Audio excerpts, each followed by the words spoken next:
Salam jumpa teman-teman sekalian, bertemu kembali dengan saya Adi Patria Bara.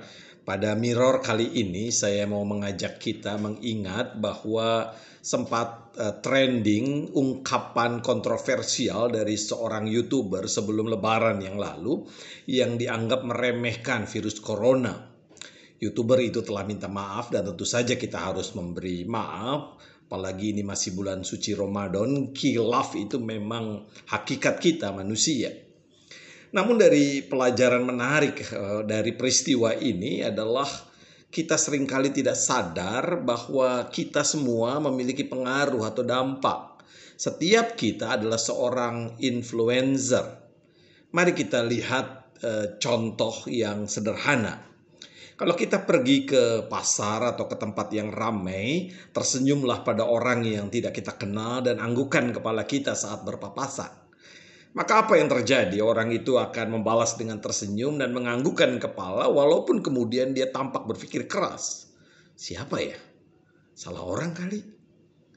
Begitu yang kita dapatkan. Coba juga kalau kita mengingat ulang pengalaman kita ketika akan mempunyai anak. Saat informasi hamil disampaikan, satu keluarga mengalami perubahan. Rasa sayang suami meningkat pada istri, mungkin ada suami yang berhenti merokok, pulang kerja lebih cepat, memasak makanan bergizi, membelikan makanan-makanan kesukaan istri, dan lain sebagainya. Begitu juga ketika anak itu terlahir, kehidupan juga mengalami perubahan. Beberapa perabot rumah diganti, kebersihan dijaga, bau minyak telon terasa, kehadiran seorang manusia mengubah kehidupan. Sebaliknya, anak-anak juga sangat dipengaruhi oleh kita, para orang tuanya. Seorang pencerita, Anthony de Mello, pernah mengatakan anak-anak adalah cermin yang memantulkan apa yang dilihatnya. Dan itu berarti kebanyakan anak-anak pernah memantulkan apa yang dilakukan orang tuanya. Kalau mungkin kita mengingat, teman-teman mengingat, ada anak-anak yang pernah bergaya seperti orang tuanya. Kadang-kadang dia pakai baju papahnya, sepatu mamahnya, atau membawa tas kerja mereka. Tampaklah bahwa kehidupan diisi dengan saling memengaruhi. Justru karena kita seorang yang berpengaruh, maka ada dua pilihan. Kita mau berpengaruh untuk hal-hal yang baik atau untuk hal-hal yang buruk. Kita mau menjadi good influencer atau bad influencer. Tuhan menghadirkan kita di dunia ini sebenarnya untuk memberikan dampak yang baik. Dalam bahasa agama Kristen, kita hadir di dunia ini untuk membawa damai sejahtera, shalom, bagi sebanyak mungkin orang. Dalam bahasa agama Islam, kita mengenal istilah rahmatan lil alamin. Rahmat bagi semesta, rahmat bagi semua. Jadi kita diciptakan Tuhan untuk menjadi good influencer bagi kehidupan. Apa ukuran good kalau begitu? Bagi saya ukuran good adalah kemanusiaan. Nurholis Majid almarhum pernah menulis sebuah buku yang berjudul Islam, Agama Kemanusiaan. Bagi beliau, titik temu universalitas agama-agama terletak pada kemanusiaan. Saya sangat setuju karena iman itu menghasilkan perlakuan, tindakan yang memanusiakan sesamanya. Justru karena kita seorang good influencer, maka tindakan kita mencerminkan rasa kemanusiaan kita. Itu sebabnya kita perlu terus-menerus mawas diri, bercermin apakah tindakan atau perkataan kita memang sudah memanusiakan sesama manusia. Mungkin kita pernah mendengar cerita tentang seorang anak kecil yang memiliki seekor anjing kesayangan yang jatuh sakit. Anak ini bingung, di rumah tidak ada siapa-siapa, tapi dia ingat di depan rumahnya ada rumah seorang pendeta muda yang sangat aktif, sangat baik.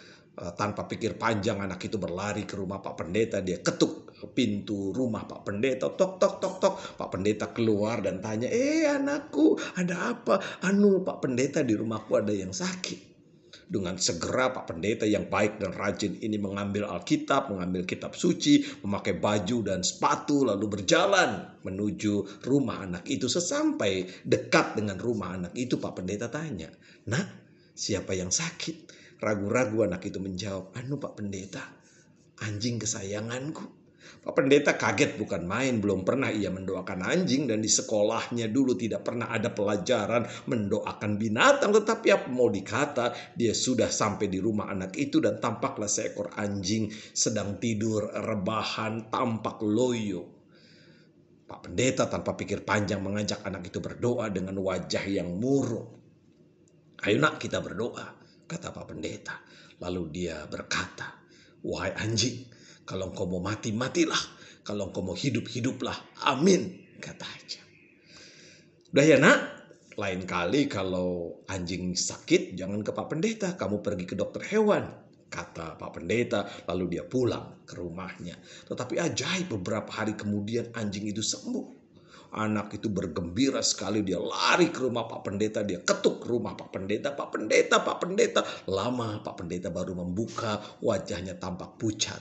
Dan Pak Pendeta ditanya sama anak itu, Pak Pendeta kok pucat, kenapa?" "Anu nak, Pak Pendeta sedang sakit." "Oh Pak Pendeta sakit, duduk Pak Pendeta, aku mau berdoa buat Pak Pendeta." Lalu anak itu menutup mata, memonyongkan mulutnya, lalu dia berkata, "Wahai pendeta, kalau engkau mau mati, matilah. Kalau engkau mau hidup, hiduplah. Amin." Cerita sederhana ini menunjukkan bahwa anak itu sayang dengan Pak Pendeta. Ia meniru doa Pak Pendeta yang telah menyembuhkan anjingnya. Yang dilupakan oleh Pak Pendeta itu adalah ia kurang sadar kalau dirinya adalah seorang influencer. Yuk kita bercermin. Apa yang sudah kita lakukan hari ini untuk menjadi good influencer? Salam Mirror.